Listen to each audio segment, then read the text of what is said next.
The mansion's emergency alarm pierced through the night. 6 world-class doctors surrounded the bed, their faces grave.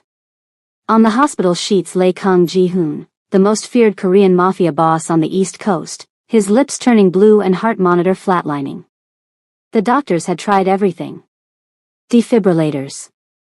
Experimental drugs. Emergency procedures. But nothing worked. Ji-hoon's second-in-command was already reaching for his gun, ready to execute everyone in the room for failing to save his boss. But then she stumbled in, Sienna Hayes, the exhausted black maid who'd been scrubbing floors downstairs. She didn't know about the drama. She was just bone-tired and collapsed onto the nearest surface, which happened to be the dying Mafia king himself. And that's when the impossible happened. The heart monitor beeped. Once. Twice. Ji-hoon's eyes flew open. And nothing in their worlds would ever be the same. Hey beautiful souls. If you love forbidden romance, dangerous men with soft spots, and strong women who don't back down, you're in the right place. Smash that like button, subscribe, and hit the notification bell because this story is about to take you on an emotional roller coaster you'll never forget.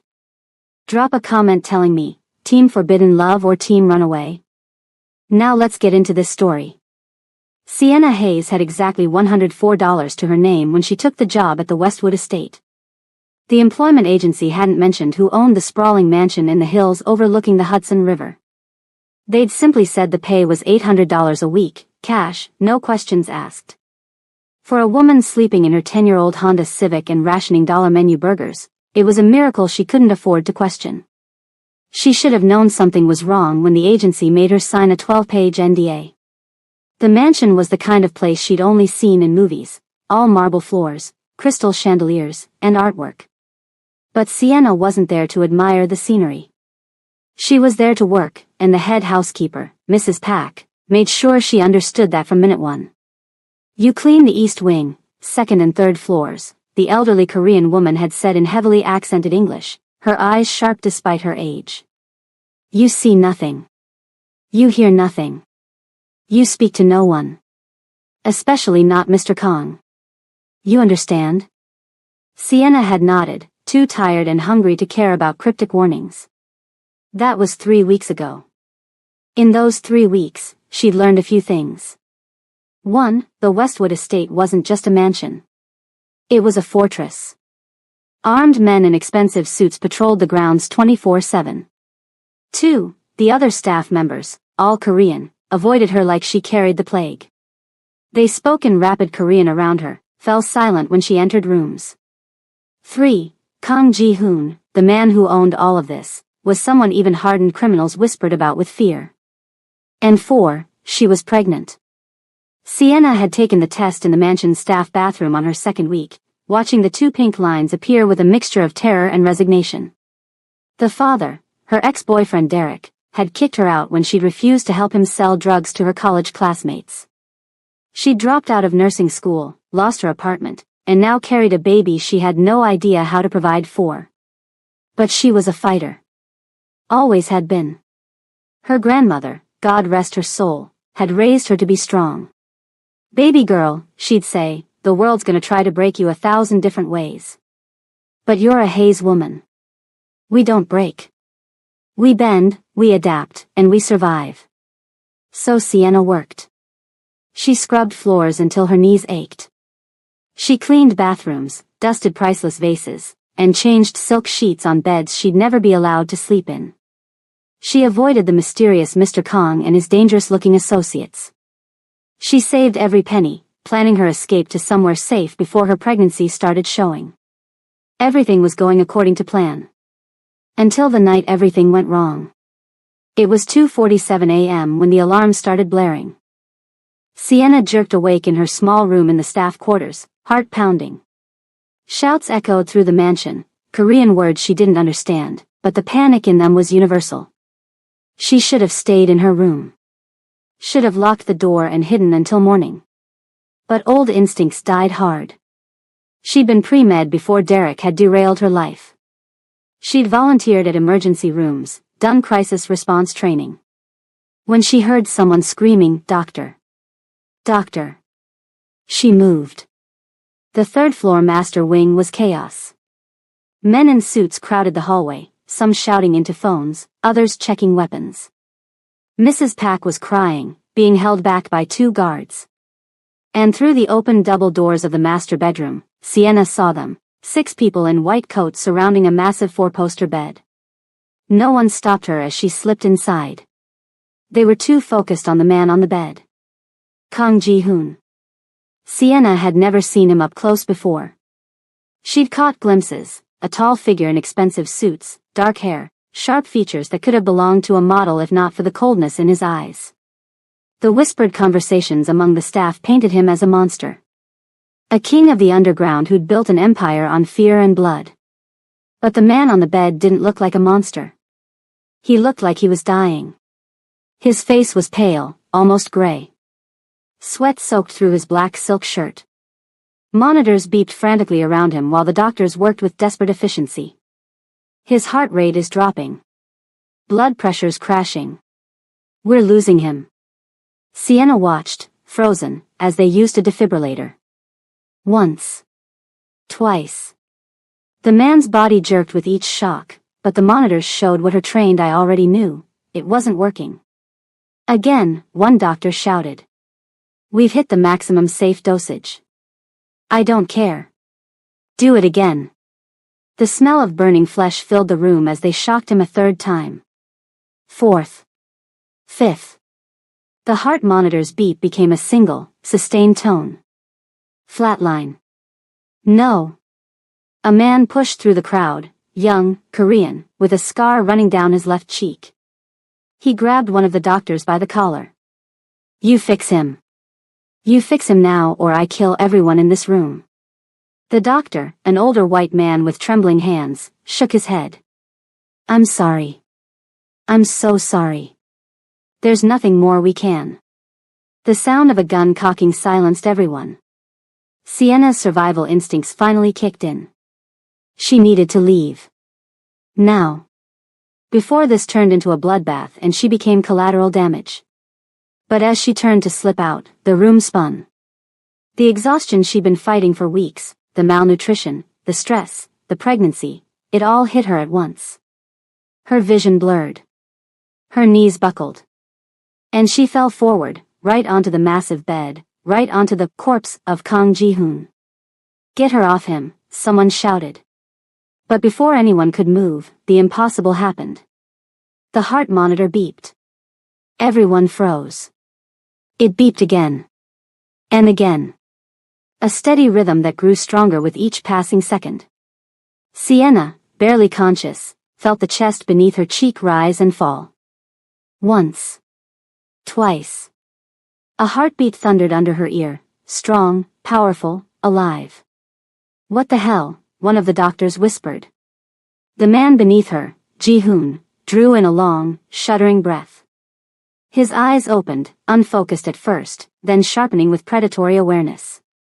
And then those eyes, dark, intense, terrifying, locked onto Sienna's face, inches from his own. For a moment, the entire room held its breath. Then Ji-hoon spoke, his voice rough and deep, in perfect English. Who the hell are you? They pulled her off him immediately. Sienna stumbled backward, caught by rough hands that shoved her toward the wall. Her head was still spinning, her body screaming for rest, but adrenaline kept her upright. Kang Ji-hoon sat up slowly, looking like a man who'd just returned from the dead, which, technically, he had. The doctors swarmed him immediately, checking vitals, shining lights in his eyes, asking questions in a mixture of Korean and English.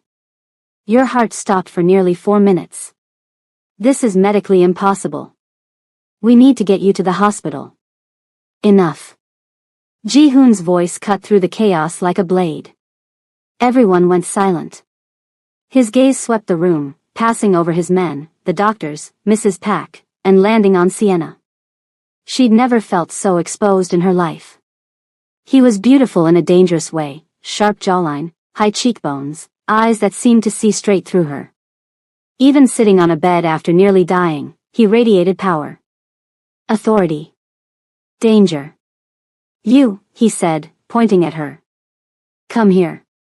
Every instinct told her to run.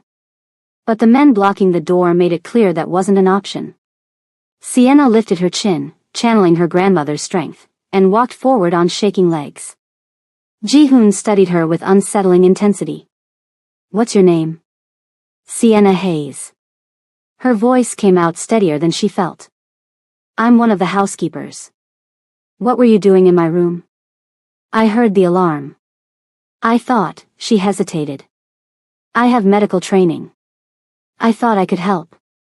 One of his men, the scarred one who'd threatened the doctors, scoffed. "A maid with medical training? You expect us to believe?" Ji-hoon raised a hand, silencing him. "You fell on me." It wasn't a question, but Sienna nodded anyway. "I'm sorry. I was exhausted and I collapsed. I didn't mean to." "Do it again." Sienna blinked. "What?" "You heard me." Ji-hoon leaned back against the headboard, his expression unreadable. "Whatever you did, do it again." "I didn't do anything. My heart had stopped." His voice was matter-of-fact, like he was discussing the weather. "These 6 doctors, who are the best money can buy, couldn't restart it. Then you fell on me, and it started. So either you have some medical miracle in your pocket, or something about your physical contact with me caused the reaction." The lead doctor, still pale, stepped forward. "Mr. Kong, this is highly irregular. We should run tests." "Understand what?" "Test your theory after she does it again." Ji-hoon's eyes never left Sienna's. "Come here." This was insane. Impossible. Hearts didn't just restart because someone touched you. That wasn't how biology worked. But Sienna had seen the flatline. Had felt his chest go still. Had felt it start again when she'd collapsed on him. With the whole room watching, she approached the bed. "How do you want me to?" "However you were before." Heat crept up Sienna's neck. Before, she'd been unconscious, sprawled across him like he was a body pillow. The memory made her stomach flip. Carefully, awkwardly aware of every eye on her, she climbed onto the massive bed. Ji-hoon lay back down, his expression neutral, waiting. Sienna positioned herself beside him, then slowly, feeling more vulnerable than she'd ever felt, rested her head on his chest. His heartbeat was strong under her ear. Steady. Normal. "Well?" the scarred man demanded. "His vitals are stable," one of the doctors reported, watching the monitors. Ji-hoon's voice rumbled in his chest, vibrating against Sienna's cheek. "Move away." She scrambled off him, putting several feet of distance between them. For about 30 seconds, nothing happened. Then Ji-hoon's hand went to his chest. His breathing became labored. Heart rate dropping, a doctor called out. Blood pressure falling. "Back. Now." Ji-hoon's command was directed at Sienna. She didn't move. This was crazy. This was impossible. Now. The urgency in his voice spurred her forward. She threw herself back onto the bed, pressing against his side, her hand landing on his chest. The change was immediate. His breathing evened out. Color returned to his face. The frantic beeping of the monitors returned to a steady rhythm. "Extraordinary," one of the doctors whispered. Sienna felt Ji-hoon's hand come up to rest on her back, holding her in place. His voice was quiet, meant only for her. "It seems, Miss Hayes, that you and I have a problem." Wait. Are you breathing right now?" "Because I'm not." "Drop a comment telling me what you think is happening. Is it magic? Fate? Some kind of medical miracle? And if you're loving this story, share it with your friends who love romance with a dangerous twist. Okay, let's see what happens next because things are about to get intense." They ran tests for 3 hours. Blood draws. Heart monitors. CT scans. Every time they separated Sienna from Ji-hoon for more than a few minutes, his heart would start to fail. And every time they brought her back into physical contact with him, it would stabilize. By dawn, the doctors had no explanation. "It's like nothing I've ever seen," the lead doctor, Dr. Morrison, told Ji-hoon in the mansion study. Sienna sat in a chair in the corner, exhausted, confused, and increasingly terrified about what this meant for her future. There's no scientific basis for this, Dr. Morrison continued. No precedent in medical literature. The closest comparison would be cases where emotional support animals help regulate heart patients, but that's psychological, not. He gestured helplessly. Whatever this is, it's beyond my expertise. Ji-hoon sat behind his massive desk, looking like death hadn't even slowed him down. He'd changed into a fresh suit, all black, expensive, tailored perfectly to his broad shoulders. His dark hair was slicked back, and in the morning light, Sienna could see he was younger than she'd thought. Mid-30s, maybe. Best guess, Ji-hoon said. Dr. Morrison hesitated. Some kind of bioelectric compatibility? The human body generates electrical fields. Hearts run on electrical impulses. Perhaps Miss Hayes's field somehow synchronizes with yours, stabilizes it. But I've never heard of such a strong effect, and I can't explain why it would happen suddenly, or why it's specific to her. How long can I be separated from her? The question made Sienna's blood run cold. Based on our tests, maybe 5 to 10 minutes before symptoms start. 20 minutes maximum before it becomes life-threatening. Silence filled the study. Sienna found her voice. This is temporary, right? Whatever this is, it'll go away? Dr. Morrison looked at her with pity. I have no idea. Then we find someone who does, Ji-hoon said. Dr. Morrison, I want specialists. Whatever this costs, whatever strings need to be pulled, I want answers. Of course, Mr. Kong. After the doctor left, Sienna and Ji-hoon sat in silence. The enormity of the situation was crushing. She was tied to this man, this dangerous, criminal man, by some inexplicable biological leash. I need to leave, she said quietly. I have a life, I can't just. What life? Ji-hoon's question was blunt, not cruel, but it still stung. That's none of your business. You're living in my staff quarters. Working for cash under the table. You have no family, no emergency contact listed in your employment file. He leaned forward. You're running from something. Or someone. Sienna's jaw tightened. Still none of your business. It is now. He stood, walking around the desk to stand in front of her. Up close, he was even more imposing, 6 feet of controlled power. Like it or not, Miss Hayes, your body is the only thing keeping me alive. That makes you the most important person in my world right now. So either you tell me your situation, or I have my people investigate. Your choice. She wanted to tell him to go to hell. Wanted to walk out and never look back. But she'd seen the guns. The guards. The way everyone in this house jumped when he spoke. And beneath her fear, there was something else. A strange, unwanted awareness of the man in front of her. The way he looked at her, not with the dismissive glance she was used to from wealthy men, but with focus. Like she mattered. It had been a long time since anyone had looked at her like she mattered. I'm pregnant, she said. Whatever Ji-hoon had expected, it wasn't that. His expression flickered, surprise, calculation, something else she couldn't read. The father? Gone. He kicked me out when I wouldn't help him deal drugs. The words tasted bitter. I lost my apartment, dropped out of nursing school. I've been living in my car and trying to save money too. I don't know. Figure something out. How far along? About 8 weeks. Ji-hoon was quiet for a long moment, processing. Then, here's what's going to happen.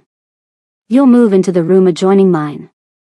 You'll have access to whatever you need, food, clothes, medical care for you and the baby.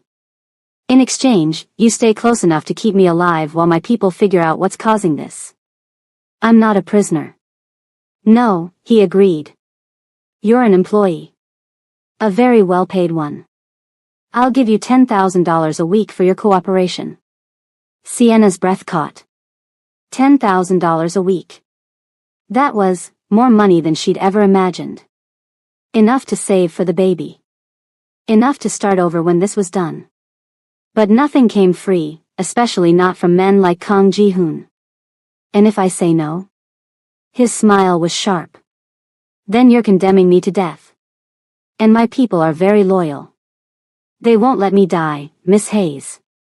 Which means one way or another, you're staying. I'm just offering to make it comfortable for you. It wasn't a choice. Not really. But at least it was a well-paid prison. Fine, she said. But I want it in writing. The money, the medical care, and a guarantee that I can leave once you find a cure for whatever this is. Done. Ji-hoon extended his hand. Sienna stared at it, strong, calloused, with scars on the knuckles that spoke of violence. The hand of a man who'd built an empire on blood. She shook it anyway. His grip was warm, firm, and sent an unexpected jolt through her system. From the way his eyes widened slightly, he felt it too. Welcome to the Westwood estate, Miss Hayes, he said quietly. Something tells me our lives just got very complicated. The room adjoining Ji-hoon's master suite was bigger than any apartment Sienna had ever lived in. A four-poster bed with silk sheets. A marble bathroom with a soaking tub. A walk-in closet that had been filled, overnight, with clothes in her exact size. Designer labels she'd only seen in magazines. How did you? She started to ask Mrs. Pak, who was helping her settle in. Mr. Kong very thorough, the older woman said, her previous coldness replaced by cautious respect. You need anything, you tell me. You important now. Important. Because a dying man needed her to stay alive. The connecting door between her room and Ji-hoon stayed open. Always. They'd tested it that first day. Closed doors didn't affect whatever this was, but distance did. If she was in her room and he was in his, they were fine. If she went downstairs while he stayed on the third floor, his heart would start to fail within minutes. 20 feet.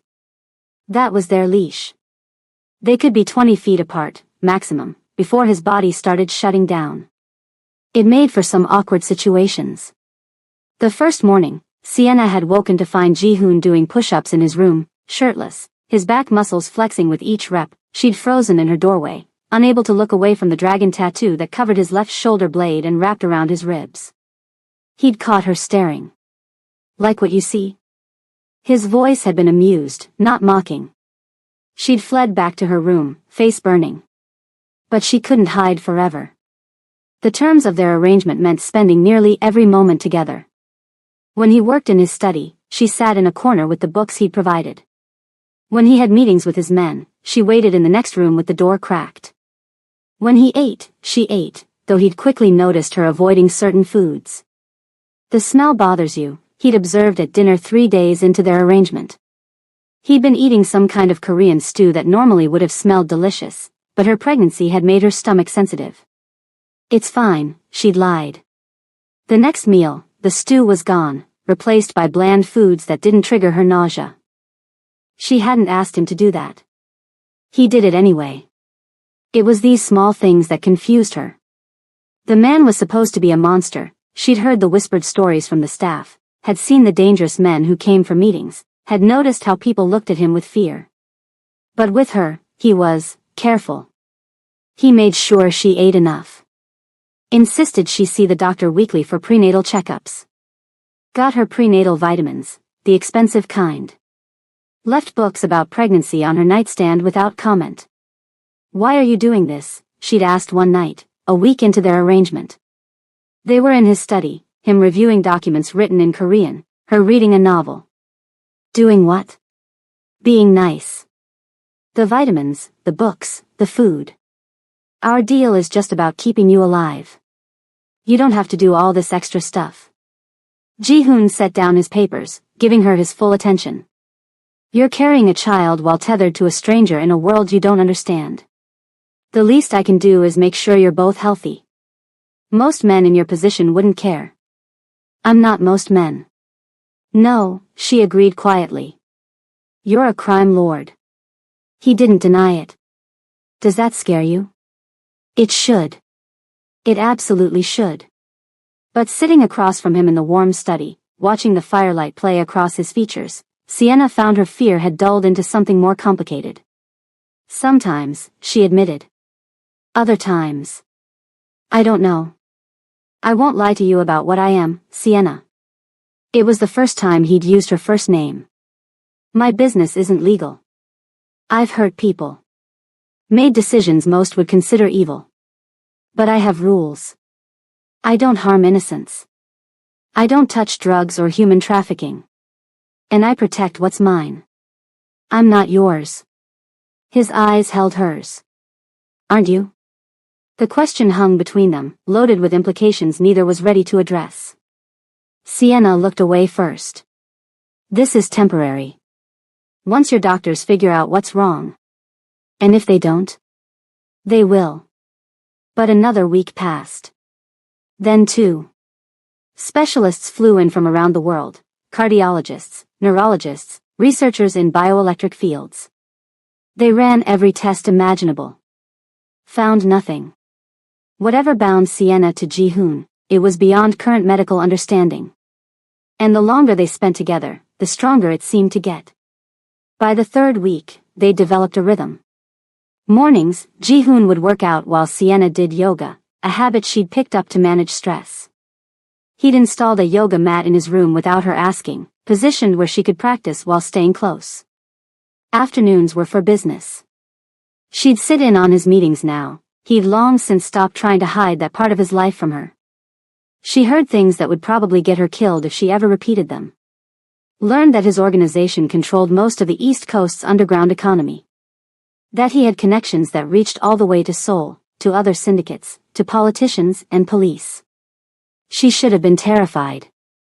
Instead, she found herself fascinated by the man who ran it all. Ji-hoon was brilliant. She saw it in how he negotiated, how he strategized, how he kept multiple complex operations running smoothly.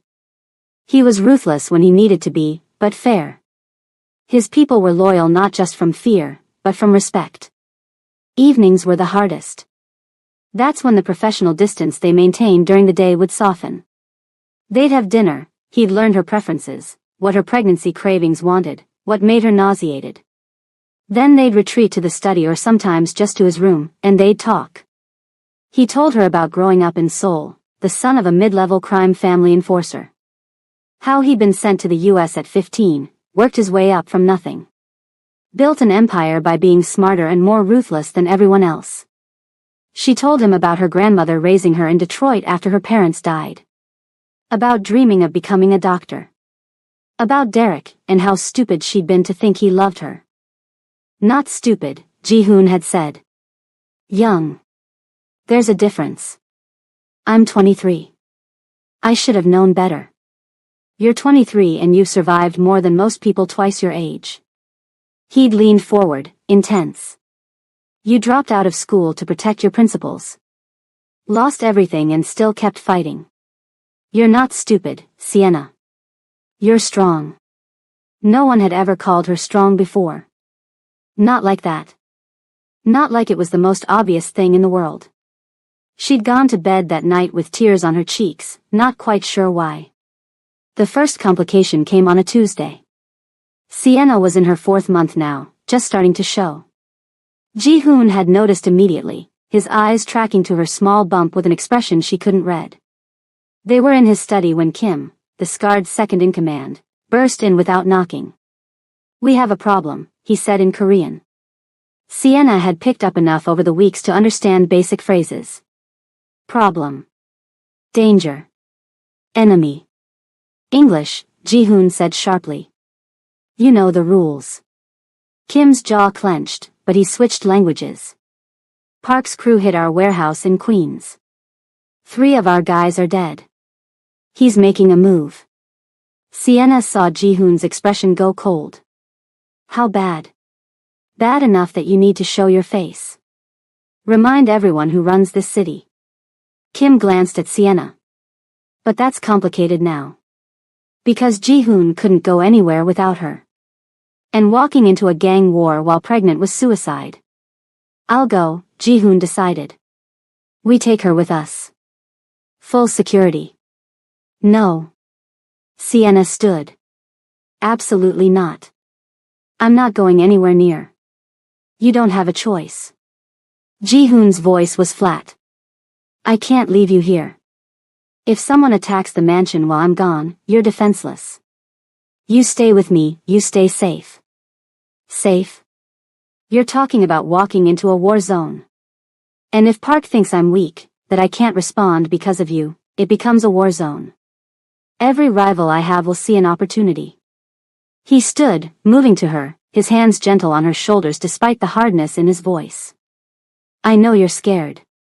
But I promise you, I will protect you. Both of you. Trust me. She wanted to refuse. Wanted to scream that this wasn't what she signed up for. But looking into his eyes, she saw the truth. He was right. In his world, showing weakness meant death. And like it or not, she was part of his world now. Fine, she whispered. But if anything happens to my baby. It won't. The conviction in his voice was absolute. An hour later, Sienna found herself in a bulletproof SUV, sandwiched between Ji-hoon and Kim, heading into Queens.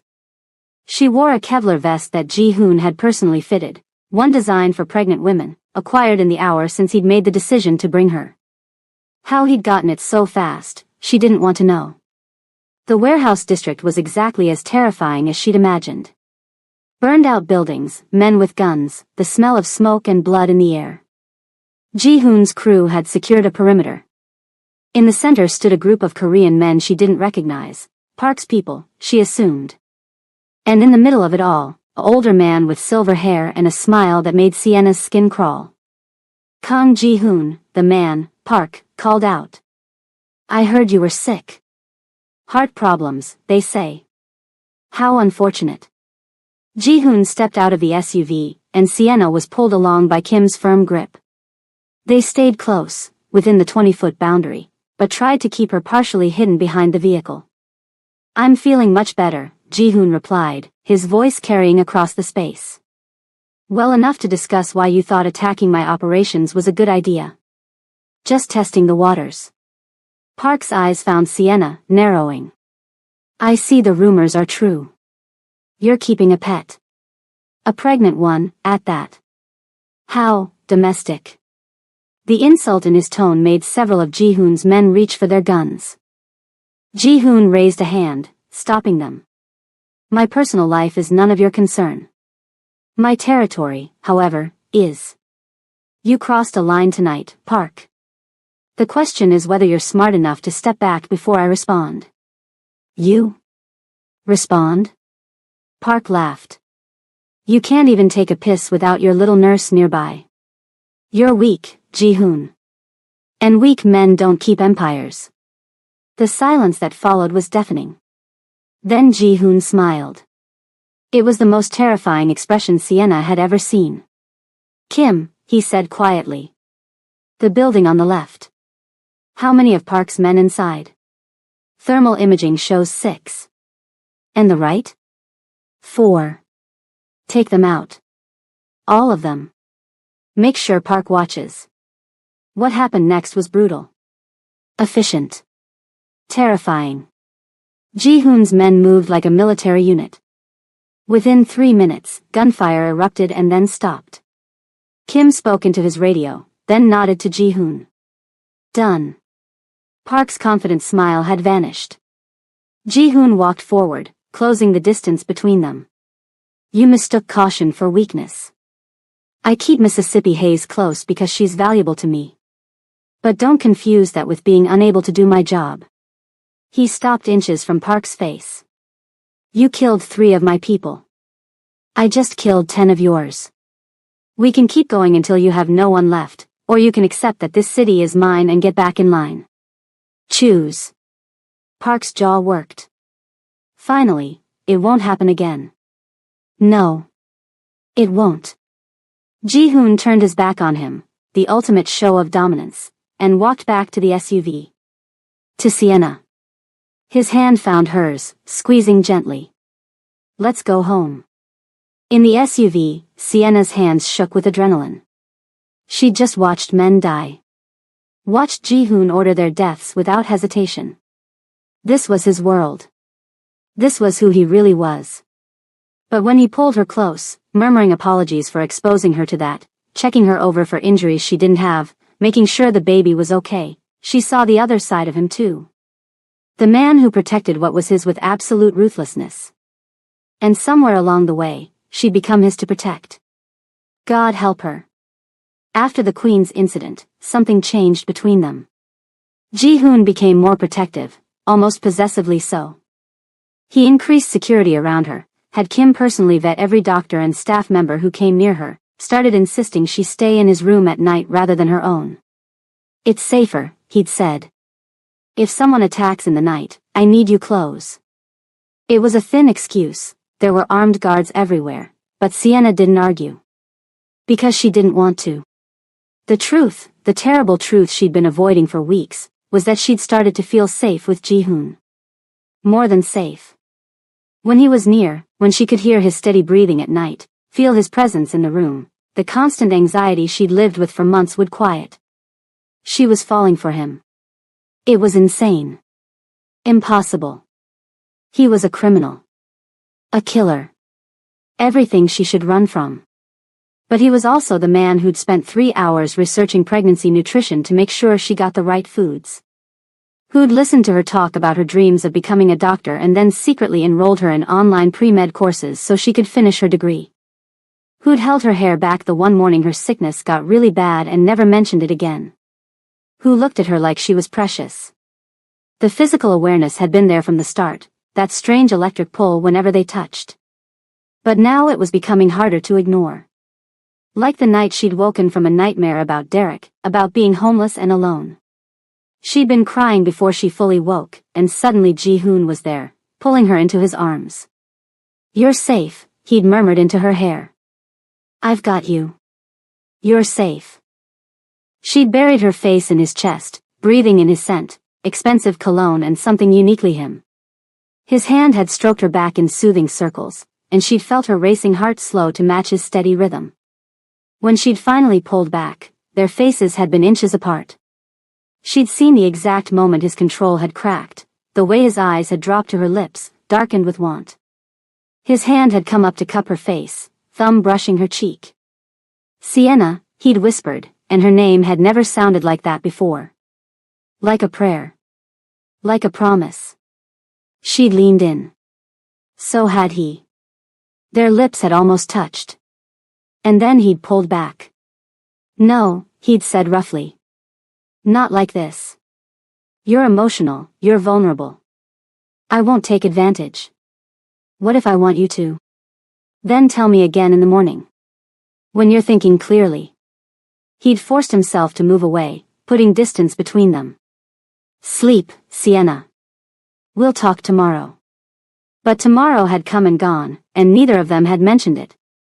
The tension, though, that had only grown. She'd catch him watching her with hunger in his eyes. She'd find excuses to touch him, a hand on his arm, sitting closer than necessary. The air between them crackled with unspoken desire. It couldn't last. The breaking point came on a Friday night, 5 months into their arrangement. Sienna was in her second trimester now, the pregnancy undeniable. But she'd never felt more beautiful, because Ji-hoon looked at her like she was a goddess. They'd had dinner, he'd cooked, something he did sometimes, Korean dishes he'd modified to suit her preferences. Afterward, they'd ended up on the couch in his room, watching a movie. Or pretending to watch. Really, they were hyper-aware of each inch of space between them. Sienna, Ji-hoon said suddenly. We need to talk about this. About what? Don't. His voice was strained. Don't pretend you don't feel it. This thing between us, it's getting harder to ignore. Her heart hammered. Maybe we shouldn't ignore it. He turned to face her fully. You understand what you're saying? What it would mean? I understand that I feel safer with you than I've ever felt with anyone. That you've shown me more kindness in 5 months than most people have in my entire life. That when I think about the future, about raising this baby, I can't imagine doing it without you. She took a shaky breath. I understand that I'm falling in love with you, and it terrifies me, but I can't seem to stop. Ji-hoon's control shattered. He pulled her to him, careful of her belly, and kissed her like a man drowning and she was air. Sienna melted into him, her hands fisting in his shirt, kissing him back with all the pent-up longing of the past months. I love you, he breathed against her lips. God help me, I love you. From the moment you fell onto my bed and brought me back to life, you've been mine. My miracle. My salvation. Then have me, she whispered. I'm yours. I've been yours. What followed was tender and passionate and perfect. Ji-hoon worshipped her body like she was sacred, careful of her pregnancy, attentive to every sound she made. And when they finally came together, Sienna felt something she'd never experienced before. Complete. Whole. Like two pieces of a puzzle that had finally found each other. Afterward, lying in his arms, his hands splayed protectively over her baby bump, Sienna knew there was no going back. She'd fallen in love with the Mafia king. And he'd fallen just as hard for her. For 3 weeks, they existed in a bubble of happiness. Ji-hoon was attentive, loving, protective to the point of being overbearing. He'd hold her every night, talk to her growing belly, make plans for the future like it was certain they'd have one. Sienna had never been so happy. She should have known it couldn't last. The threat came in the form of a phone call. Ji-hoon had been in a meeting, Sienna in the adjacent room as always, when his phone rang. The look on his face when he'd answered had made her blood run cold. He'd spoken in rapid Korean, his voice tight with an emotion she'd never heard from him before. Fear. When he'd hung up, he'd immediately ordered Kim to triple security, lock down the mansion, move Sienna to the panic room. What's happening? She demanded as he'd rushed her through the halls. My enemies know about you. About how important you are to me. His jaw was clenched. There's a price on your head. $5 million to whoever brings you to them. The panic room was a reinforced bunker beneath the mansion. Ji-hoon had sealed them inside with Kim and 4 other guards. They're coming, Kim reported, monitoring security feeds. 20 men. Maybe more. Well armed. How long can we hold? Ji-hoon asked. Against 20? Maybe an hour before they breach. Ji-hoon pulled Sienna close. I've called for reinforcements. They'll be here in 40 minutes. We just have to last until then. But Sienna saw the worry in his eyes. 40 minutes was a long time in a firefight. The first explosion rocked the mansion 10 minutes later. Sienna clutched Ji-hoon's hand, her other hand protectively over her belly. The baby, their baby, because somewhere along the way she'd started thinking of it as theirs, kicked frantically, responding to her fear. It's okay, Ji-hoon murmured, holding her. I won't let anything happen to you. Either of you. The gunfire started. Screams echoed through the security feeds. Ji-hoon's men were dying protecting them. 25 minutes in, Kim got the news, they've breached the first level. We need to move. But there was nowhere to go. The panic room had one exit, and it led into a hallway that was surely compromised.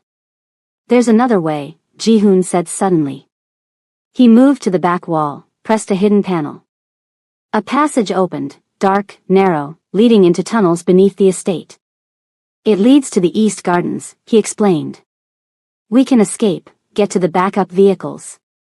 You can't run, Kim interrupted. If you run, you look weak. Every enemy you have will come for you. You have to stay and fight. Ji-hoon looked at Sienna. At her belly. At the woman carrying his heart. Then you take her. Get her out. Keep her safe. No. Sienna grabbed his arm. If we separate, your heart. I'll risk it. Your life, the baby's life, that's more important. You'll die. Better me than you. His voice broke. Don't you understand? You and that baby, you're everything. You're the only good thing I've ever had in my blood-soaked life. I won't watch you die because of me. Tears streamed down Sienna's face. And I won't watch you die for me. We stay together. We fight together. Sienna. No. She was firm now, channeling all the strength her grandmother had given her. You told me I was strong, remember? Let me be strong now. We face this together, or not at all. Ji-hoon stared at her for a long moment. Then he pulled her into a fierce kiss. Together, he agreed. Always. They emerged from the tunnel into chaos. The East Garden was a battlefield. Ji-hoon's reinforcements had arrived early, thank God, and were engaged with the attackers. Bullets flew, men screamed, blood soaked the pristine grass. Ji-hoon pulled Sienna behind cover, shielding her body with his own. Kim and the guards formed a protective circle. We need to get to the vehicles. Kim shouted over the gunfire. They moved as a unit, fighting their way through the chaos. Sienna stayed low, heart pounding, praying for her baby's safety. They were 10 feet from the armored SUV when she saw him. Derek. Her ex-boyfriend, the one who'd kicked her out, stood among the attackers with a gun in his hand. He saw her at the same moment. Saw her belly. Saw Ji-hoon protecting her. His face twisted with rage. You fucking bitch, he screamed. You left me for him? You're carrying his baby? Everything happened in slow motion.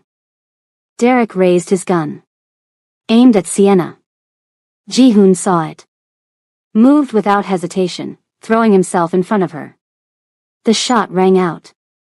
Ji-hoon grunted, stumbled. Blood bloomed across his white shirt. No. Sienna's scream was primal. Kim shot Derek, 3 bullets to the chest, dropping him instantly. The other guards intensified their assault, driving back the attackers. But Sienna only had eyes for Ji-hoon.